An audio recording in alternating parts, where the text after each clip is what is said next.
തിരുവനന്തപുരം നഗരസഭയിലെ ഭരണസമിതിയും എംഎൽഎയും തമ്മിലുള്ള തർക്കങ്ങൾ മുറുകുമ്പോൾ വട്ടിയൂർക്കാവിലെ പഴയ രാജാവിന്റെ മാസ് എൻട്രി. നിയമസഭയിലെ ചട്ടങ്ങളും ജനകീയ ബന്ധങ്ങളും എങ്ങനെയുണ്ടാകണം എന്ന കാര്യത്തിൽ CPIM MLA VK പ്രശാന്തന് മുരളീധരന്റെ വക ഒരു കിടലൻ ക്ലാസ്.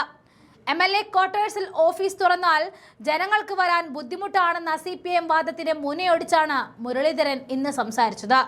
ഞാൻ 8 വർഷം വട്ടിയൂർക്കാവ് MLA ആയിരുന്നു. അന്ന് എൻ്റെ ഓഫീസ് പ്രവർത്തിച്ചത് MLA ക്വാർട്ടേഴ്സിലാണ്. 24 മണിക്കൂറും ആ ഓഫീസ് തുറന്നിരുന്നു. രാഷ്ട്രീയ ഭേദമന്യേ എല്ലാവർക്കും അവിടെ വരാമായിരുന്നു. മുരളീധരന്റെ ഈ വാക്കുകൾ ചെന്ന് തറയ്ക്കുന്നത് ഇപ്പോഴത്തെ വിവാദങ്ങൾക്കിടയിലേക്കാണ്.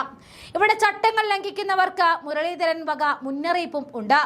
MLA ക്വാർട്ടേഴ്സിലെ മുറി MLAയുടെ ആവശ്യത്തിന് മാത്രമേ ഉപയോഗിക്കാവൂ എന്ന നിയമം മുരളി ഓർമ്മിപ്പിക്കുന്നു. കാർത്തികേയനും ശക്തനും സ്പീക്കർമാരായിരുന്ന കാലത്ത് കൃത്യമായ മോണിറ്ററിംഗ് ഉണ്ടായിരുന്നുവെന്നും സ്വന്തം മുറി സ്വന്തം കാര്യത്തിന് മാത്രം ഉപയോഗിച്ചാൽ വിവാദങ്ങൾ ഉണ്ടാകില്ല എന്നും അദ്ദേഹം പരിഹസിച്ചു. കൂടാതെ MLA ക്വാർട്ടേഴ്സ് എന്നത് നഗരത്തിന്റെ ഹൃദയഭാഗമാണെന്നും അവിടേക്ക് വരാൻ ആർക്കും തടസ്സമില്ല എന്നും മുരളി ഓർമ്മിപ്പിക്കുകയും ചെയ്തു. അതേസമയം ഇപ്പോഴത്തെ MLAയുടെ പാർട്ടിയിലെ സുഹൃത്തുക്കളോട് ചോദിക്കൂ, അവർക്ക് എന്നെ കാണാൻ അവിടെ വരാൻ വല്ല പ്രയാസവും ഉണ്ടായിരുന്നോ എന്ന്. താൻ പാർട്ടിയല്ല ജനങ്ങളെയാണ് നോക്കിയതെന്നും അതുകൊണ്ടാണ് വട്ടിയൂർക്കാവ് ജനത തന്നെ രണ്ടാമതും വിജയിപ്പിച്ചതെന്ന് അദ്ദേഹം തുറന്നടിച്ചു. അതൊരു മുന്നറിയിപ്പാണ്. 4 മാസം കഴിഞ്ഞാൽ വട്ടിയൂർക്കാവ് തന്നോടൊപ്പം നിൽക്കും എന്നതിന്റെ മുന്നറിയിപ്പ്. എന്നാലും മുരളീധരന്റെ വാക്കുകൾ കേൾക്കാം. ഞാൻ 8 വർഷം MLA ആയിരുന്നല്ലോ. ഞാൻ 8 വർഷം ഉപയോഗിച്ചത് MLA ക്വാർട്ടേഴ്സിലെ എൻ്റെ മുറിയാണ്. കാരണം MLA ക്വാർട്ടേഴ്സ് എന്ന് പറയുന്നത് ഏറ്റവും ഒരു സെൻട്രൽ പോയിന്റാണ്. എല്ലാ ഭാഗത്തു നിന്നുള്ളവർക്കും വരാനും കാണാനും ഉള്ള ഒരു അവസരമാണ്. എല്ലാ രാഷ്ട്രീയ പാർട്ടികളും വട്ടിയൂർക്കാവുള്ള എല്ലാ രാഷ്ട്രീയ പാർട്ടിക്കാരും എന്നെ കാണാൻ വന്നിട്ടുണ്ട്. അവർക്കൊന്നും ഒരു അസൗകര്യം ഉണ്ടായിരുന്നില്ല. 24 മണിക്കൂർ എൻ്റെ ഓഫീസ് അവിടെ പ്രവർത്തിച്ചു. ഒറ്റ കാര്യമേ ഉള്ളൂ, MLA ക്വാർട്ടേഴ്സിൽ MLAയുടെ ആവശ്യത്തിന് മാത്രമേ മുറി ഉപയോഗിക്കാൻ പാടുള്ളൂ. അത് മറ്റുള്ളവർക്ക് കൊടുക്കാൻ പാടില്ല. അങ്ങനെ നിയമമുണ്ട്. അതുകൊണ്ട് എനിക്കൊരു പ്രശ്നം ഉണ്ടായിട്ടില്ല. ഞാൻ സുഖമായിട്ട് 8 വർഷം അവിടെ ഉപയോഗിച്ചു. വട്ടിയൂർക്കാവ് നിയോജകമണ്ഡലത്തിലെ എല്ലാ ആളുകളും എന്നെ കാണാൻ അവിടെ വന്നിരുന്നു. ഞാൻ മറ്റൊരു സ്ഥലവും ഓഫീസിന് വേണ്ടി തിരഞ്ഞെടുത്തിട്ടില്ല.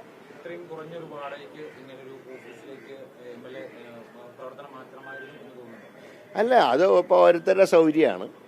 പക്ഷേ ഞാൻ എൻ്റെ കാര്യമാണ് പറഞ്ഞത്. MLA ക്വാർട്ടേഴ്സിലെ മുറി MLAമാർക്ക് മാത്രമേ ഉപയോഗിക്കാൻ പാടുള്ളൂ.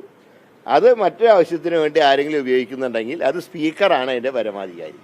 ഞാനുള്ള സമയത്ത് കൃത്യമായി, ഞാനന്ന് ശ്രീ കാർത്തികേയനും പിന്നീട് ശക്തനും സ്പീക്കർമാരായിരുന്ന കാലത്താണ് ഞാൻ എൻ്റെ മുറി ഉപയോഗിച്ചിരുന്നത്.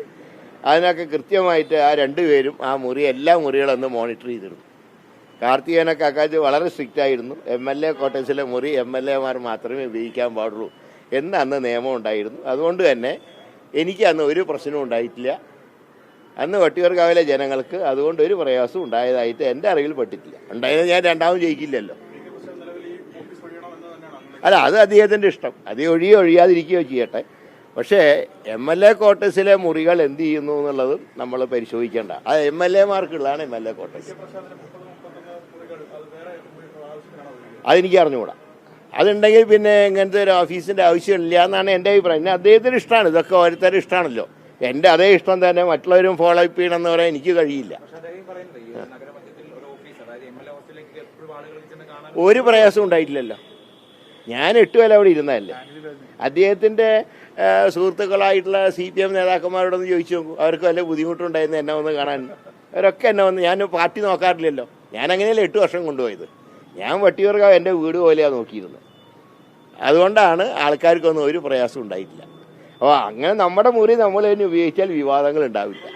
പിന്നെ കൗൺസിലർമാർക്ക് ഒരു കൊച്ചു മുറിയെങ്കിലും അവർക്ക് ഒന്ന് ഇരിക്കാൻ വേണ്ടേ? ഏത് കൗൺസിലറാണെങ്കിലും. ഇപ്പോൾ ശബരിനാഥ് ഉൾപ്പെടെ ഞങ്ങൾക്കും ഉണ്ടല്ലോ 19 കൗൺസിലർമാർ. അവർക്ക് ഇരിക്കണ്ടേ? അവർക്ക് അത്രയും എന്താ പറയുക, സാമ്പത്തികമായിട്ട് അവർക്ക് വല്ലാത്ത ഞെരുക്കത്തിലാണ് കൗൺസിലർമാരൊക്കെ. കാരണം ജനം എപ്പോഴും അന്വേഷിക്കുക കൗൺസിലർമാരെയാണ്.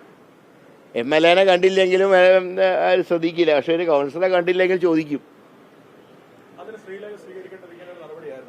അല്ല, അതൊക്കെ അവരുടെ വഴി. അത് ഞാൻ കൗൺസിലറും MLAയുടെ വഴക്ക് ഞാൻ തലയിടുന്നില്ല.